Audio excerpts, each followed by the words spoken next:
வணக்கம். இந்த நாளில் சின்ன சின்ன வெளிச்சங்களில் இன்னொரு புதிய சிந்தனையை தெரிந்து கொள்வோம். கல்வித்துறையில் லேசா இப்போ ஒரு முணுமுணுப்பு தோன்ற ஆரம்பித்திருக்கிறது. என்னன்னா, ஒரு ஆசிரியருக்கு பாடம் நடத்தும் போது மன நிறைவோட, மன சமாதானத்தோட, மூளையும் மனசும் உடம்பும் ஒன்றிணைந்து ஒரு பதட்டம் இல்லாமல் பாடம் நடத்தணும். கவிப்பேரரசு வைரமுத்து சொல்ற மாதிரி, பூவில் தேனெடுப்பது போல பூவுக்கும் வலிக்கக்கூடாது, வண்டுக்கும் வலிக்கக்கூடாது. அது மாதிரி பாடம் நடத்தணும். அதுதான் ஒரு நல்ல கற்றல் கற்பித்தலுக்கான அடையாளம். அதனால தான் எந்த தொழிலும் இல்லாமல் ஆசிரியர் தொழிலை மட்டும் நடுவில் ஃப்ரீ பீரியடுன்னு கொடுக்குறாங்க. ஏன்னா அது மூளையால் செய்யப்படுகிற வேலை, மூளையை பயிற்சிவிக்கிற வேலை.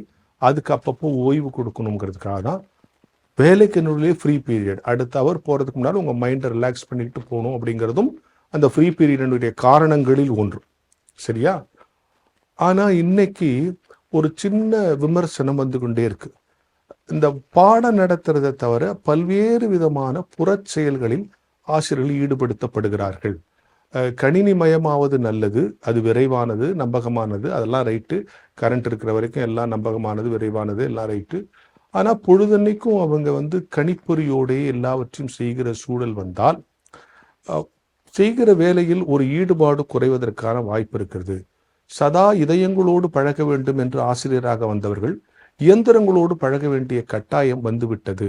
எனவே ஒவ்வொரு ஆசிரியரும் இது போன்ற புள்ளி விவரங்களை பதிவேற்றம் செய்து கொண்டே இருக்க வேண்டும் என்கிற நிலை வருகிற பொழுது கற்பித்தலும் கற்றலும் பாதிப்பதற்கான வாய்ப்பு இருக்கிறது என்கிற முனகல் நியாயமானது என்பதை நாம் ஒப்புக்கொள்ள வேண்டும், இல்லையா? ஒரு இன்வால்மெண்ட்டோட எல்லா வேலையும் செய்யணும். குறிப்பா ஆசிரியர் வேலையில அவங்க இன்வால்மெண்ட்டோட இருக்கணும். அவங்களுக்கு எந்த விதமான பரபரப்போ படபடப்போ டீவியேஷன்ஸோ இருக்கக்கூடாது. அவர்கள் மனசு நிம்மதியா, நிறைவா, தெளிவா, அமைதியா, சாந்தமா இருந்தாதான் சிந்தனை ஆற்றல் வளரும், நல்ல கற்பித்தல் நிகழும்.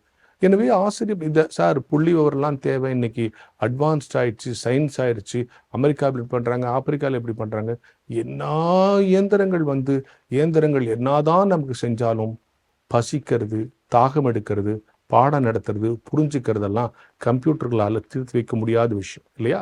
அது மனித மூளை மனசு சம்பந்தப்பட்ட விஷயங்கள். எனவே ஆசிரியர் பெருமக்களை எல்லா விதத்திலும் பயன்படுத்த வேண்டும் என்று அரசு நினைப்பது முற்றிலும் தவறு. அதுக்கு இன்னொரு குற்றச்சாட்டு, அதுக்காக ஆசிரியர்கள் அப்டேட் ஆவானவா, கம்ப்யூட்டர் எப்படி ஆப்ரேட் பண்றதுன்னு தெரிஞ்சுக்க வேணாவா, அதெல்லாம் தெரிஞ்சுக்கணும். ரைட். அதுக்கு முன்னால மாணவர்களும் நல்லா தெரிஞ்சுக்கணும். பொழுதனைக்கும் கம்ப்யூட்டருக்கு முன்னால் வந்தா யார் ஆசிரியர்னு மாணவருக்கு தெரியாம போயிடுற வாய்ப்பும் இருக்கு.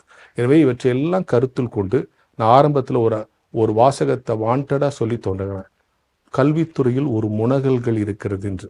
இந்த முனகல்கள் முழக்கமாக மாறுவதற்குள் இதற்கு ஒரு தீர்வு கண்டாக வேண்டும் என்கிற ஞான வெளிச்சத்தோடு இந்த நாளை தொடங்குவோம்.